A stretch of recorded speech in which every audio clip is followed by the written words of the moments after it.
الحمد لله رب العالمين، وأشهد أن لا إله إلا الله وحده لا شريك له، وأشهد أن محمدا عبده ورسوله صلى الله عليه وعلى آله وسلم. يقول ربنا تبارك وتعالى في الحديث الإلهي: كل عمل ابن آدم له إلا الصوم فإنه لي وأنا أجزي به. المقصود بذلك أن كل الأعمال التي يعملها الإنسان عرضة للرياء والسمعة وحظ النفس. فالصلاة مثلا يراها الناس يرونك وأنت تصلي، ومن هنا يدخل الشيطان ربما يزين لك أن تحسن صلاتك حتى يثني عليك الناس.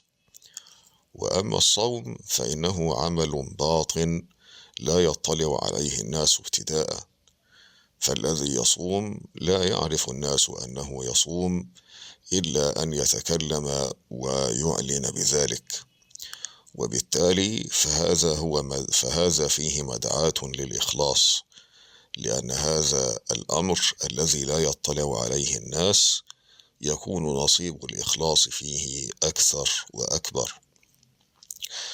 ثم يقول تعالى في تمام الحديث: يدع طعامه وشرابه وشهوته من أجلي.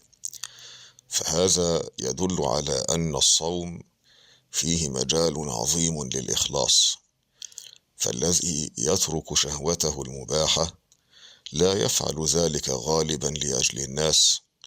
لماذا يجوع نفسه؟ لا يفعل ذلك لأجل أحد من الناس، وإنما يفعله ابتداء ابتغاء وجه الله تبارك وتعالى. فاستحضر هذا أيها الصائم، واستحضر الإخلاص. نسأل الله أن يجعلنا جميعا من المخلصين، وصلى الله وسلم على نبينا محمد وعلى آله وصحبه أجمعين.